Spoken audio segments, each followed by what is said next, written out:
What is going on, everybody? Big drubbing of New Mexico State today. We talked about it, how the Badgers had to have a dominant performance, how we wanted them to look dominant, have a get-right game. I think they did all of that. So we're going to talk about it, therapy session, jump on the show. The link is on Twitter, all that and more on today's Locked On Badgers. Let's go.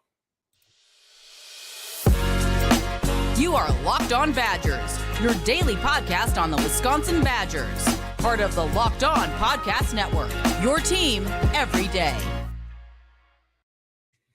Hey, what is going on, everybody? Thank you so much for joining. Thank you so much for tuning in. Your show every day, your team every single day, here after every game, win or lose, good, bad, or indifferent. And I want to thank BetOnline. Today's show is brought to you by BetOnline. BetOnline remains your number one source for all your props, odds, and lines, better than ever before. BetOnline, where the game starts. And let's just get into it. The live show, we're going to break down the New Mexico State game and just basically how do we feel? Do we feel better? New Mexico State's terrible, but that was also a 66-7 drubbing. The line was 37. They annihilated them. So all your comments, we're going to put it in the links. Someone asked in the comments where the link is. The link is on Twitter or in our Discord. I'll put the link in the comments as well so you guys can join the show. I'm here for all the community, all the comments, all your thoughts. We're going to get into it all. Let me throw this comment up in the show let me show the invite up in our comments. And then let's get into it. Dave, I already got you in the queue. Dave, let's just jump to you right now. Welcome to the show, man. What did you think of the game? What are your thoughts? Do you feel better? And there goes Dave. Dave's gone. But that's fine. Dave, come back if you can, man. Let's get into it. So, big takeaways. First of all, Graham Mertz, this is the third straight performance, y'all. I know it's New Mexico State, and I know the previous week was Washington State, and I know the previous week was Illinois State, but that's three good performances in a row. Mertz was 12 of 15, 251, 3 touchdowns, 1 interception, and that interception came on a tip pass. Maybe he shouldn't have thrown it anyway. But even if you leave that in, a 3-to-1 touchdown to interception ratio, 250 yards, 12 of 15, he's getting really good. I know it's not a good team. We all know that. But there were performances last year, in the last couple of years, against not very good teams where Mertz struggled, where he wasn't throwing for 250 yards. Blake, I see you in the queue, man. Let's get you on the show. Let's get some user comments and thoughts into this. Blake, what's going on? Yo, how's it going? Dude, what did you think? Do you feel better after that game, or does it matter because sure. New Mexico State? I think every game matters in some sense. You have to take something away from everything. Definitely better, though, 100%. Give me your thoughts on Mertz. I thought he looked great. He had the 2 missed passes to DK, but they were pretty close, just 5-6 inches away from being possible to catch. Mm-hmm. Besides that, he had a couple of just great throws to Bell, especially, who had a great game. Yeah, I thought the bell throws were good. And honestly, curious on this, what do you think of that second DK throw, Blake? It felt like DK, if he laid out, might have still been able to get that one. Yeah, that one I think should have been possibly caught. But I think the first one was a lot worse. Technically, it's still not terrible, but the second one definitely had potential. I think there was stuff he could have done to make it possible to catch for sure. Mm-hmm. But even with that, he 12 of 15. There's the 2 DK throws we talked about, the 1 interception. If this is who Mertz is, do you feel better about going into Ohio State?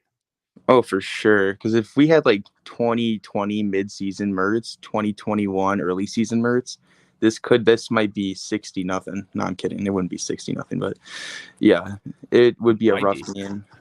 Yeah, and this Ohio State game may still be rough. We're not going to make too much of a game against New Mexico State, but to your point, man, that's what you have to do to bad teams. You have to beat them by 50. You have to beat them by 60.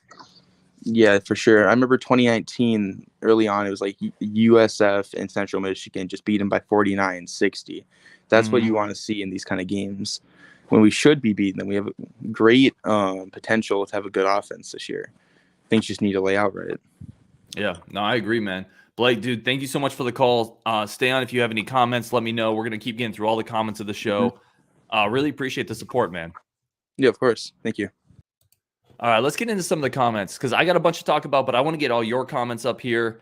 Adam Novak, lots to be excited about for next week, TBD. Yeah, I think there's a lot to be excited about here. Again, everything is going to be through the lens of it's New Mexico State. I get that. That's fine. You still beat them by 50, by 59 points, right? And the only points you gave up were with the third and fourth string defense. So Graham Mertz looks really good. He's making the right reads. Even on those two Chimre, the two DK passes that were incomplete, those are the right reads. He found the right guy. If he executes those, it's 14-15 with the tipped pick. That's really good. The defense looks like it's starting to gel. Getting Justin Clark back, I think, is a big deal. It helps out a lot. The penalties were more, we talked about, let's have a clean game, right? Last week was not a clean game. And clean games are almost opponent independent, right? How do you execute? Do you get the play in on time? And they did all that this week. There's 4 penalties, Vice 11 last week. They cleaned up on the turnovers. The special teams looked better. The kicking game was better. Dean Ingram was better on punt returns. Penalties were, again, cleaned up. Yeah, Adam, I agree, man. There was a lot out of this week to like, even with a lesser opponent that we played. Andrew Larson, really like the way Grendo played. Big weapon for this team. Thank you, Andrew. You and me are on the same boat here. Like I've been saying for weeks, and I'll say even in this game, and y'all let me know what you think. Let me know in the comments. But even in this game, I want to see Grendo used more in a role where he's not just, where he's more involved in the primary offense. I think you can use him as a decoy. I think, and maybe that's still coming, right? Maybe the idea with Grendo is to use him against Ohio State and kind of unleash some things that we don't have on film. That's totally possible.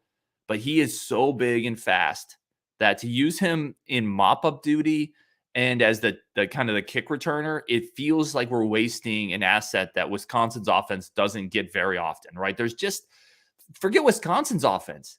There's not very many dudes on this planet that are 6'1", 220 pounds and run a 4.35. They're just not that many guys walking around like that. And we haven't been able to see Grendo because he's been hurt for years. He's healthy now. I really think maybe, I'm not saying you give him 15 carries a game because you obviously have Malusi, Braelon Allen, receivers, tight ends to feed. But he needs to get like 5 or 6 touches a game in primary roles. And you need to use him as decoys on jet sweeps, on wheel routes, on smoke screens, on, options in the offense where you can isolate him on a linebacker because he is just so athletic and he's so unique. So, Andrew, you and I totally agree, man. I think Grendo looks great. I think he needs to be a bigger part of the team. And it's totally possible that's still coming, right? Like, you didn't have to do it for New Mexico State. So if that's still coming for Ohio State, I'm all here for it. If, as the season unfolds and he's still healthy, we're not seeing more touches for him, I'm going to get frustrated because that's just a unique type of weapon that you have to use. Andrew, man, thank you so much for the comments. We're going to continue the therapy show, New Mexico State. A lot to be happy about, even with the lack of a quality opponent here. Donovan Fitzsimmons, man, thank you so much for again, everybody who comments, thank you so much from the bottom of my heart for supporting the show, for listening, for tuning in. If you want to jump on the show, join the show, please. I highly encourage it. I'm all about getting more voices on the show. The link to join it is on our Twitter account. It's also in the comments for the live feed on YouTube. So whichever one works better, click on it, join the show. I'd love to talk to you. Put your thoughts out there.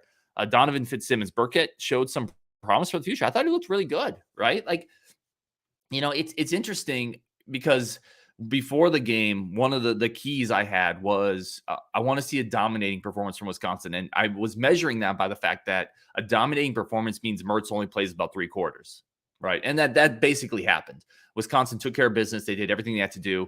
You saw a lot of Burkett. You saw some Deacon Hill. Burkett looked really good. He looked, one of the biggest things for a young quarterback is, does he look poised? Does he look in control? Are the snaps getting off on time? Are there delayed game penalties? Is he going through his reads? All that's check for Burkett, right? He looked really good.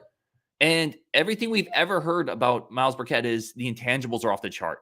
He is a smart kid, a good enough arm. He's a winner. He's going to learn the playbook quickly.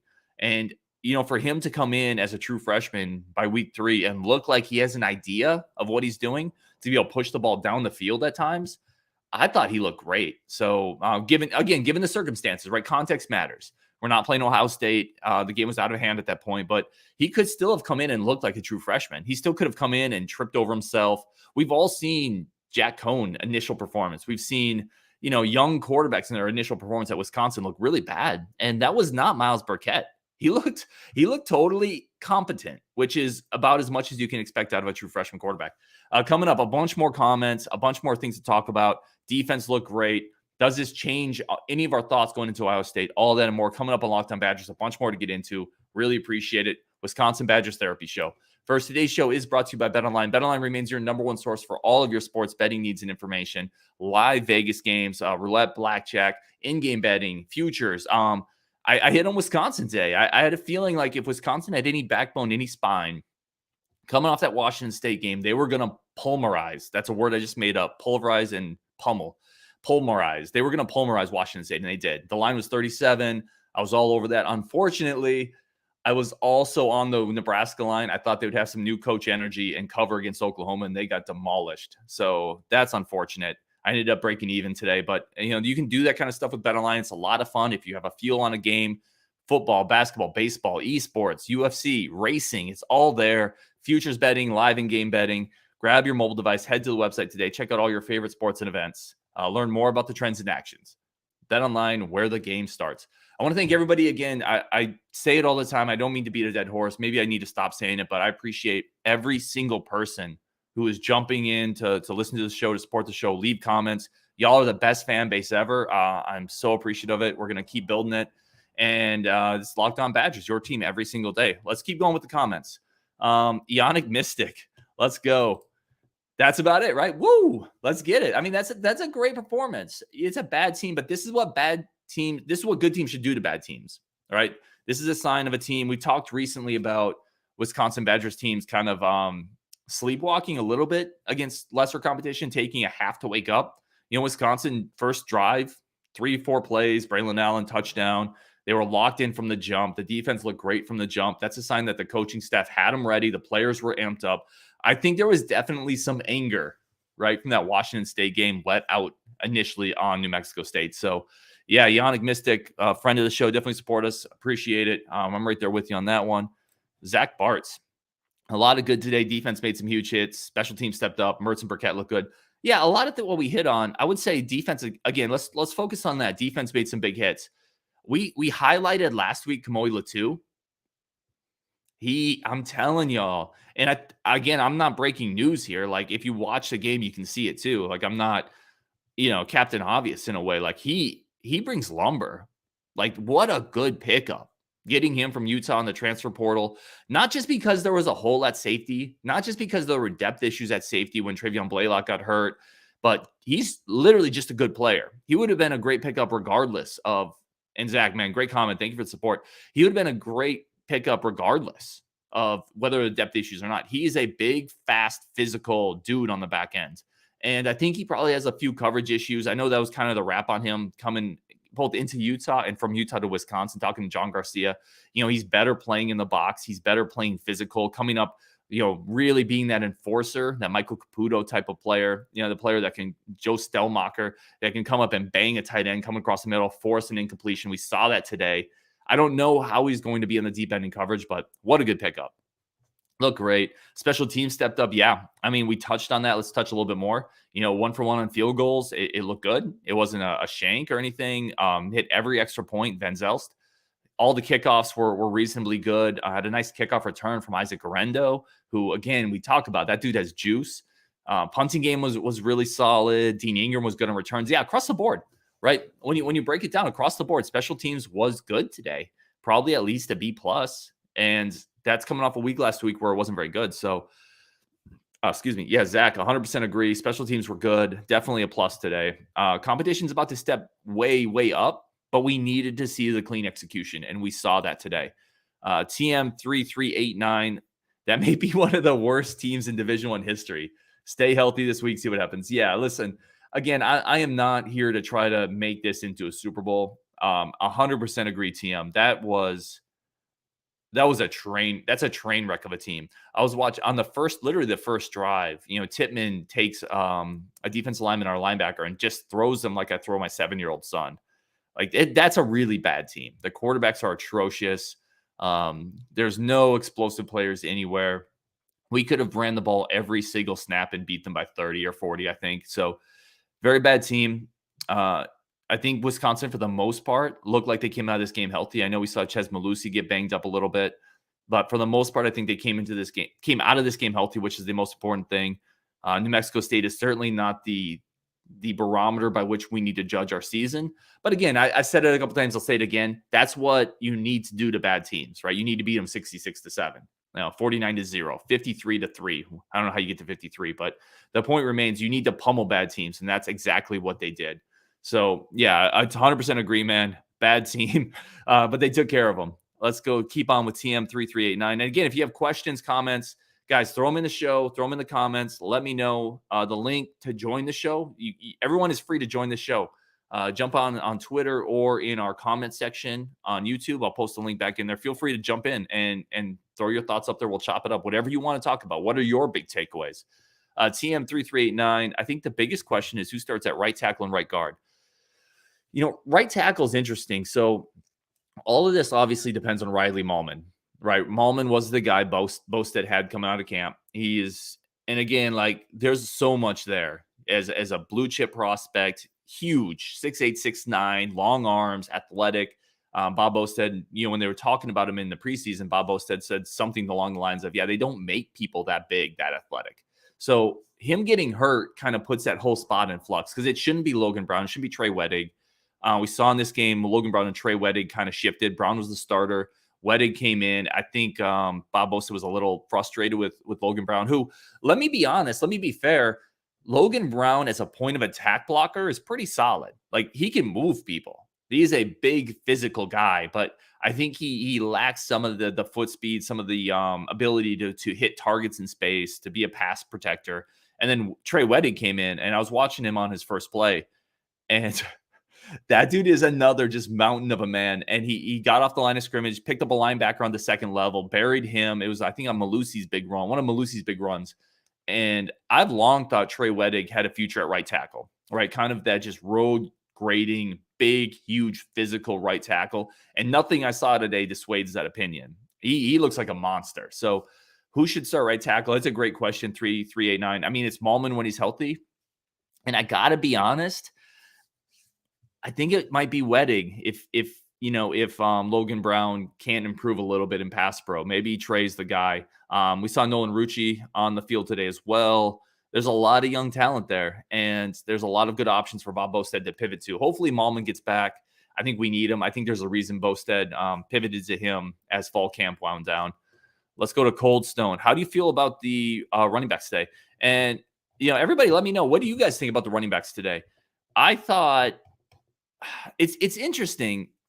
It's interesting in the sense that I've actually been a little underwhelmed with Braelon Allen. And if you think I'm crazy, let me know. Like, I'm dodging the tomatoes emoji, right? Maybe people are killing me on that one because, he had a 30-yard touchdown, his first touch, or one of his first touches, finished with 80-something yards on not a bunch of carries, a solid yards per carry. He looks a little bit more tentative. He's got a little Le'Veon Bell in his game where he's behind the line of scrimmage, and you can tell he's patient. He's looking for the hole. He's looking for the cutback. But I think at times he just needs to be a little more decisive and put his head down. And you see that with Malusi. You see that with Garendo. And part of this is also, if I'm going to be really fair, part of this is also the level of expectations I have for Braelon Allen. Like, I don't have Chez Malusi expectations for Braelon Allen, right? I don't think any of us do. I don't have Isaac Garendo expectations for Braelon Allen. For Braelon Allen, I have like Melvin Gordon expectations.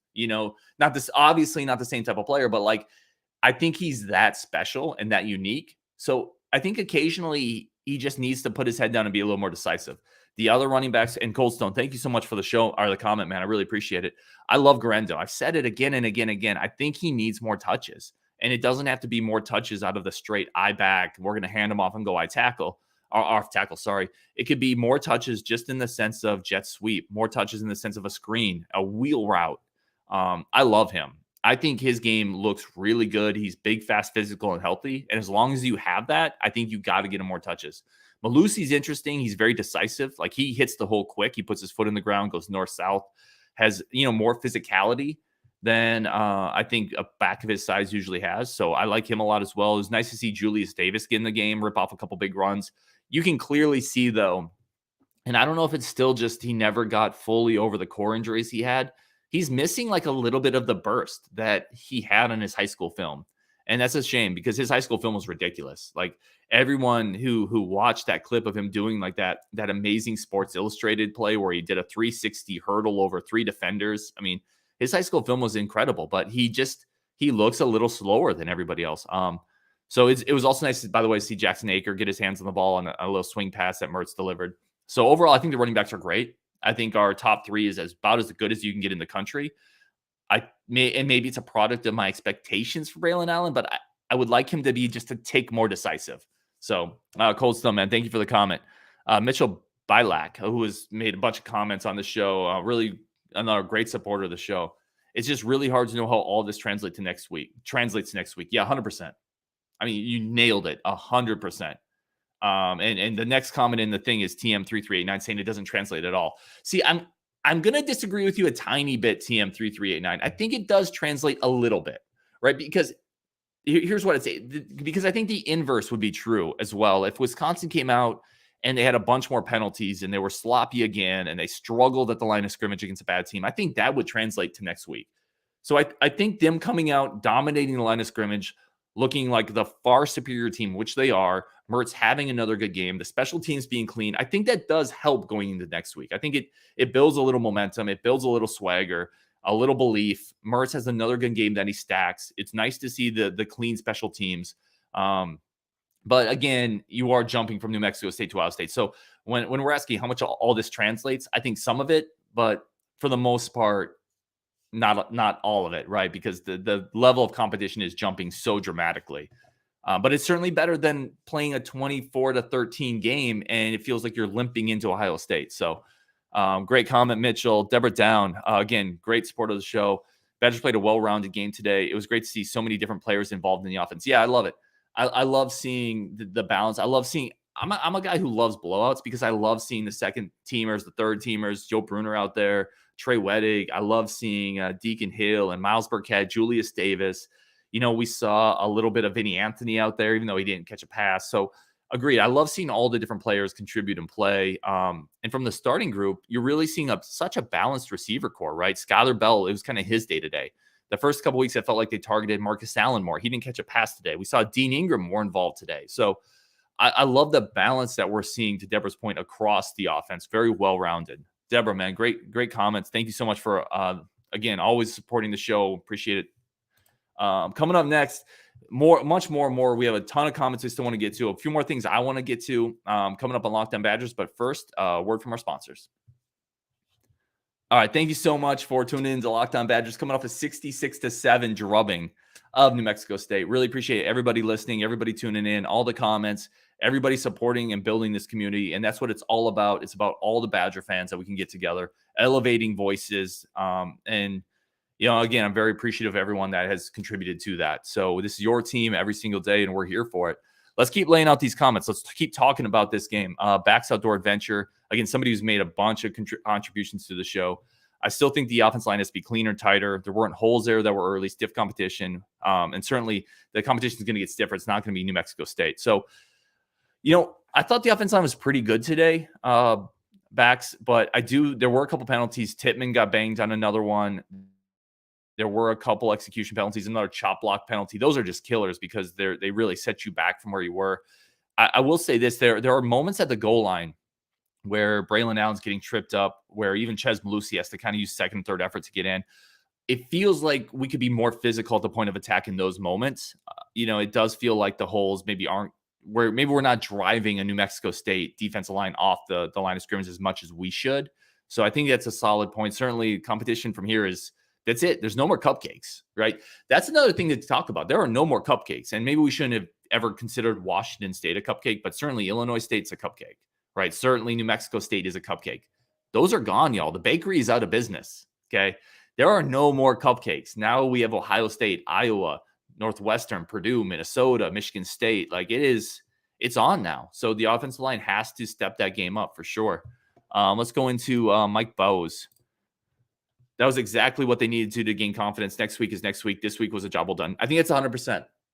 Mike, you and I have never met, but I've never agreed with anybody more than that comment right there. Right? I think that is 100% spot on. That was exactly what they needed to do. Build some confidence. It can't hurt. Right? Keep in mind, hesitate to call them kids, but these are 18, 19, 20, 21-year-old young men. Like, that confidence matters. Playing really well and dominating an opponent, it matters. Like, it does play into the mental equation of going into next week. You don't want to be coming off a Washington State loss and then even if a close win against a terrible New Mexico State team. You want those momentum builders, and that's what they did this week. So it doesn't mean they'll beat Ohio State next week, certainly. It doesn't mean they'll be in the game against the Buckeyes, okay, certainly. But this is exactly what you wanted out of this week. Get in, dominate, be healthy, get the second stringers reps, move on to next week. So, Mike, 100% agree. Ionic Mystic, who, again, tons of comments on the show, really appreciate. Getting Alexander Smith back would be huge. Yeah, I'm beginning to think that injury is it's clearly worse, right, than what we had originally, maybe thought. And now I'm starting to get into the territory of maybe that's like a major hamstring injury where he's not coming back. They haven't ruled him out. I doubt you'll see him against Ohio State. And quite frankly, I don't know. If he hasn't been able to practice, I don't know if you'd want to throw him out there against Ohio State and their thoroughbreds, right? That might be just setting him up to get burned and roasted and hurt the defense. You might want to go with players, even if he is ready to go, you may want to go with players who've been playing for several weeks and have been practicing, because Ohio State's a different animal. Every receiver they have is a 4 or 5 star guy. So yeah, it would be huge, Ionic. I 100% agree. I just don't know if that's happening anytime soon. A couple more comments. We got a bunch more people here. Try to get to everybody. Ryan Bliss. This is something that I was kind of yelling at the screen too. And this has been a couple week issue. The defense needs to tackle better. Ryan, I agree. Great name, by the way. I 100% agree. The defense has had some issues wrapping up, and you've seen it from veterans, right? You've seen it from Torchio today. You've seen it from, some of the linebackers, and, Getz has had some issues tackling. Again, another veteran. Some of the young players as well. Some of the secondary members. Jay Shaw has had a few issues here and there. Sometimes Kamoi Latu, and listen, this is a Kamoi Latu show here, right? We love us some Kamoi, but he's had issues too. Obviously, last week, the glaring one against Washington State. But yeah, there's some kill shots out here on the defense where they're not wrapping up. And we saw it again today. Doesn't matter against New Mexico State, obviously not. But that missed tackle against Ohio State, that missed tackle against Jalen Berger and Michigan State, that can lead to 7 really quick. So yeah, the defense has to wrap up, play assignments sound, fundamental, and it just hasn't fully happened yet consistently for this team. Again, a lot of young players, right? Let's not gloss over that. But yeah, Ryan, great comment. I 100% agree. They have to tackle a lot better. Let's see if we can get Albino Ryan on the show. I see you in the queue, man. It says your device isn't connected. See if you can jump out and jump back in. It looks like I can't get you in right now. Either your mic or your camera isn't connected. But jump back in. See if we can get you on the show. I'm all about it. Let's go with Dallas Cowboss. Mertz is a baller. I always knew it. Just needed him to show it. Yes, let's go. I'm here for the hype. I just did a positivity show last week, right? This is a 59-point win. Mertz is a 3rd straight really good game. And maybe this is more who he is. Dallas Cowboss, man, thank you for the comment. Thank you for jumping in. I love the optimism. I'm here for it. Maybe this is more of what Mertz is, right? The last 2 years on Mertz's career, he's had a different offensive coordinator every year. He has not been surrounded by what I would call the best offensive ecosystem, right? So maybe with Bobby Ingram, that receiving group around him, maybe now we're unlocking the parts of Graham Mertz that is more in line with his talent level, because he's making some really nice throws now. Again, there's a couple misses to Chimere, but every quarterback misses some throws, right? At the end of the day, he's 12 of 15 with 3 tutties. Obviously, he had the interception. We don't know how that would have panned out if the defense lineman didn't get his hand on the ball. It's very possible we're talking about a 13 to 15 game with no interceptions. So, yeah, I'm really impressed. There's a couple of moments in the game, too. There's one later in the game when Mertz was getting ready to come out where he's scrambling, had some backside pressure, scrambled upfield, got 2 or 3 yards, and then got down, avoided the big hit. Didn't force the ball, didn't turn it over. Mertz from a couple years ago might be forcing that ball into coverage. Maybe he fumbles it. We're seeing an evolution of Graham Mertz taking care of the football. And Dallas Cowboys 100% agree. Mertz is a baller. Let's keep it going. Dylan Ward, excited for Big Ten play. Yeah, I am too. I really am too. I love every Badgers game. I love the out-of-conference games. I get excited for the blowouts because I like seeing younger players. I watch every single game, good or bad, from minute 1 to minute 60. Okay. I watched the entire Ohio State 59-0 game. I didn't leave it, like, because I feel like I have to be there for every second. I don't know why. So I like the blowouts, but yeah, now we're into the Big Ten play. I'm 100% with you. I'm really excited for the Ohio State game. I'm really stoked for it because I want to see how this team competes. Do I expect to win? No, I don't. I'm an optimistic guy, but no, I do not expect to win.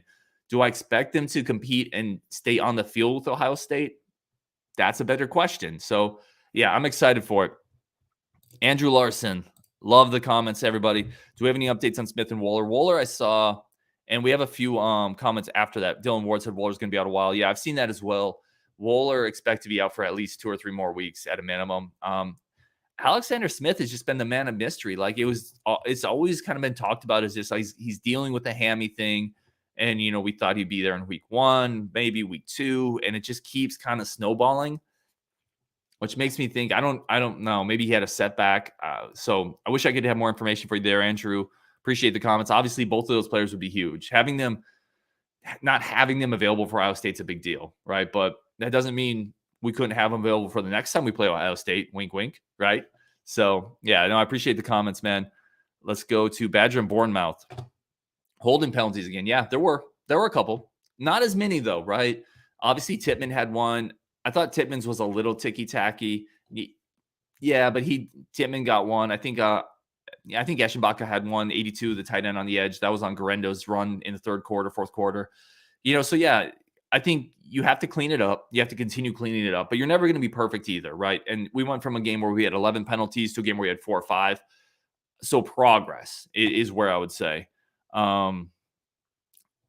Mitchell Belak, Braelon Allen looks to be a little in his head to me. So this is probably going back to what I talked about earlier when I was a little curious about Braelon and maybe being a little too patient, right? And Mitchell saying, yeah, he looks to be in a little in his head.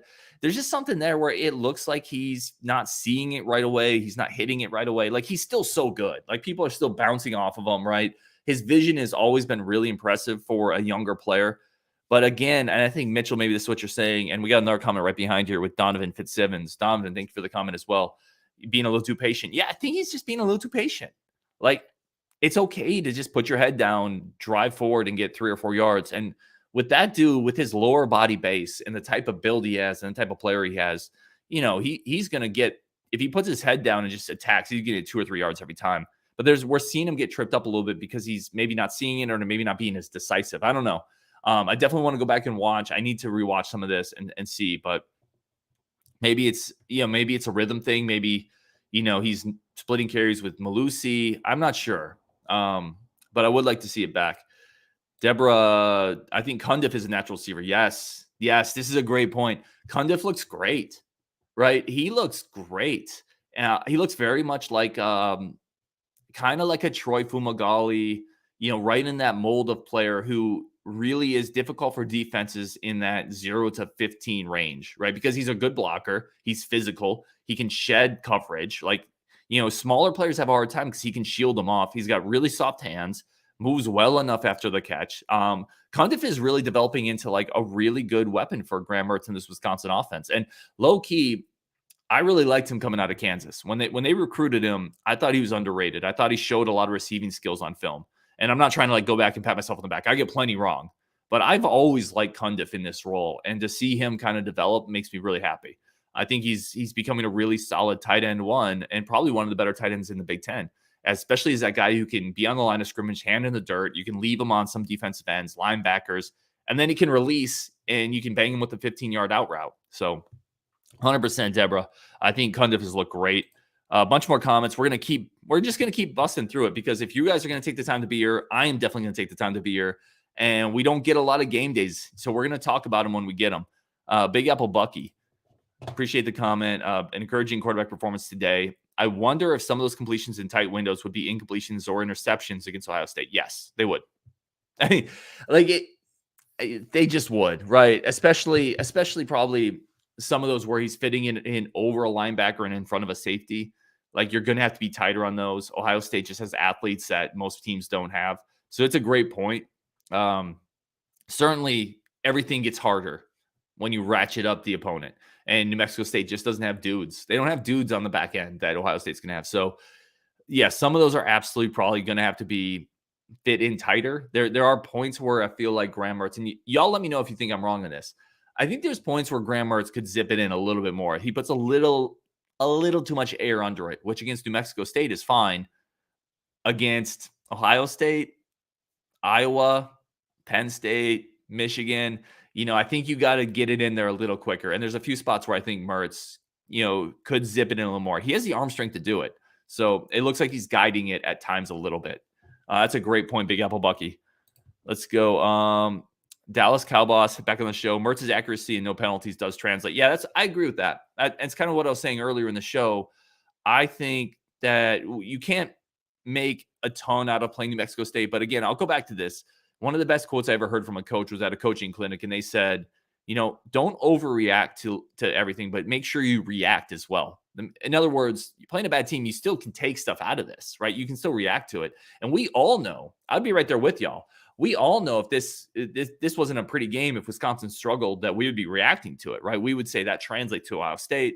So when the inverse is true and Wisconsin plays really well and really clean, I think that absolutely translates. It, again, within reason. It does not mean we're going to beat Ohio State, but this is definitely the step you want to see before that game.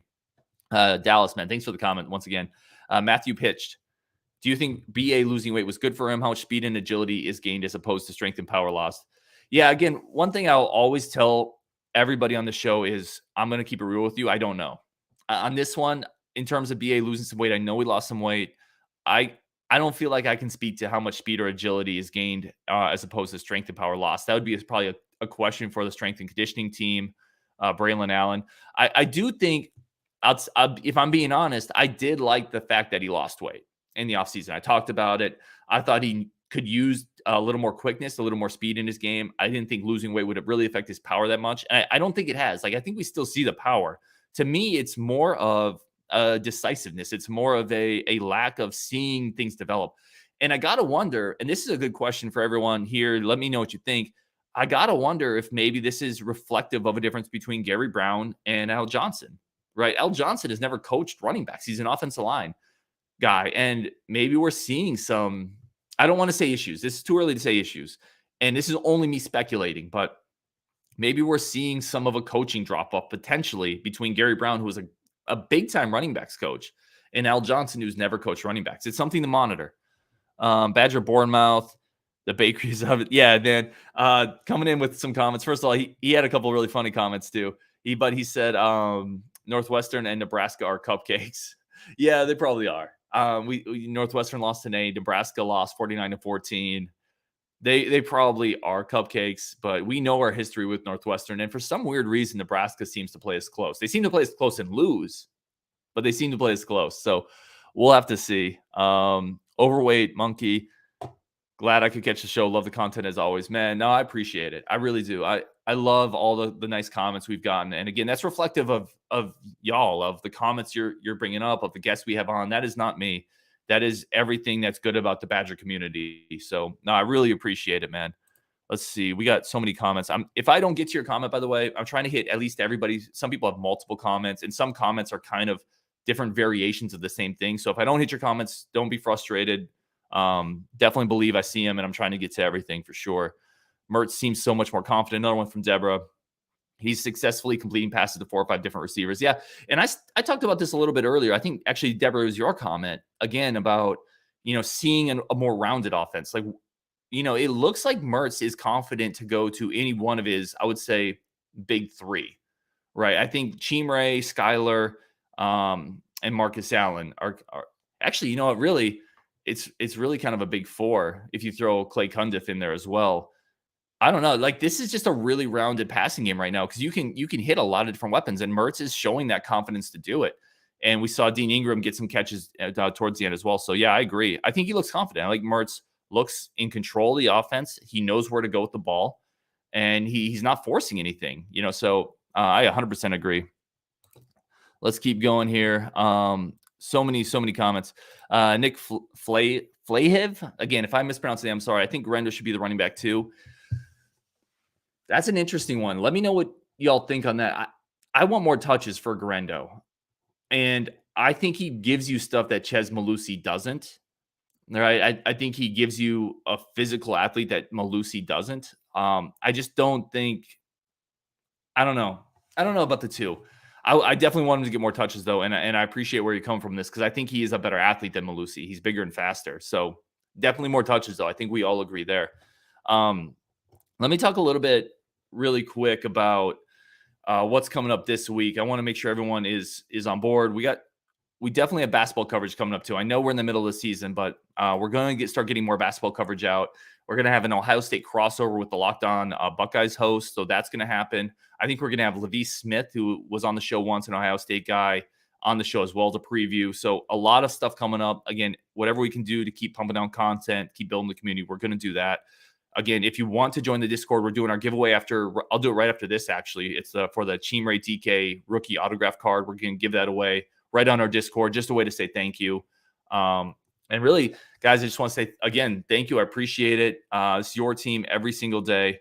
Here for it. Let me know how I can be better. Leave comments, and we're going to talk to you again tomorrow. With that, on Wisconsin, I think I got to most of the comments, but again, I know I missed some, and if I did, I apologize. Don't take it personally. And on Wisconsin, good win today. On to Ohio State next week. I think we're all amped up for it. And remember, good wins, bad wins, anything between, bad loss, we're going to be here for you. We're going to talk it up. On Wisconsin, let's go.